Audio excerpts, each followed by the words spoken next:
Welcome to another episode of Morning Market Call. With me today is Jan Saumweber from Sara Lee. Now you are with the global Walmart team, is that right? That's correct. Oh, that's fantastic. So we can honestly say that you have a sweet job. I do have a sweet job. Okay, I'm very lucky.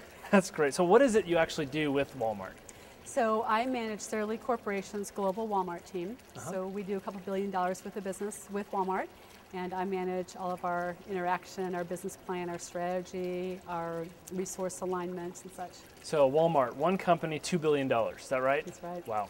And I understand Walmart is such a huge organization. They're kind of like a black hole, right? They just suck. You moved to Arkansas, is that right, for your job? I did. And they sucked you in? It's more like a magnet that drew me in. Oh, okay, magnet, the that's analogy better. I would probably use. We like magnet better. Okay, so they drew you to Arkansas. They drew me to Arkansas. Okay, that's fantastic. So we have a lot of MBA students out there. We have a lot of undergrad students out there.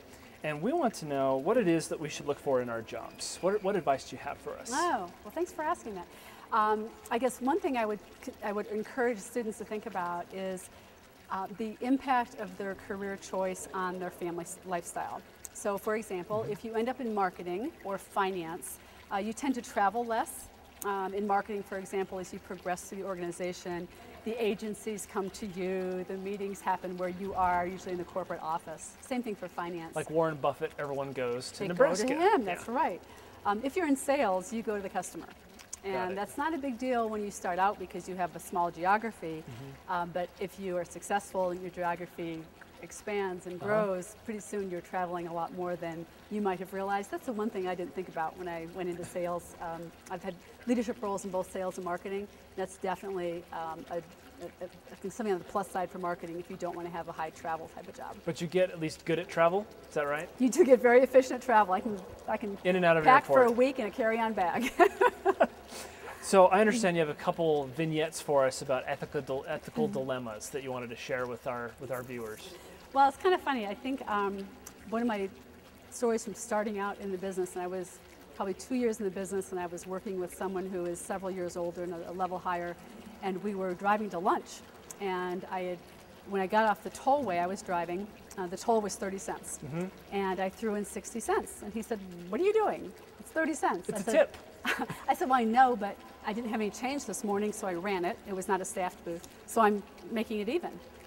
And he looked at me incredulously and said, "You will never make it in sales if you can't live in the gray."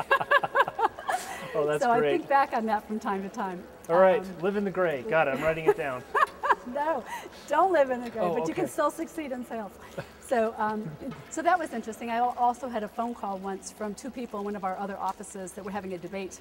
And it was an ethical debate, and they called me and asked me my opinion. And I said, "Well, why are you asking me?" And they said, "Well, we agreed to go by whatever you said because we think you're kind of the ethical police, and if you would say it's okay, it's okay." Wow, that's really a compliment, I think.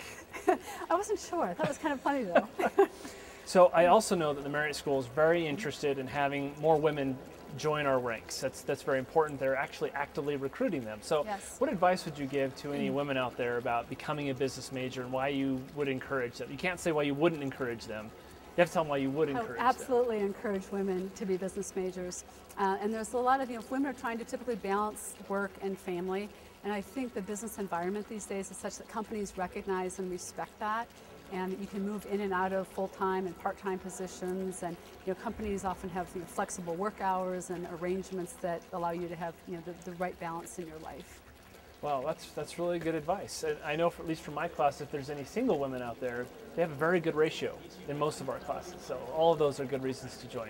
Absolutely. So thank you very much for being with us today. This has been an episode of Morning Market Call, and we'll see you next time. My pleasure. Morning Market Call is brought to you by the Marriott School of Management in cooperation with the Brigham Young University Department of Communications. MMC is made possible by generous donations from Larry Tasjan and Gary Williams. This show was produced by Jeff Butler, David Wood, and Doug Mumford, with line producing by Beth Grimmett. For more information, please follow us on Twitter and Facebook.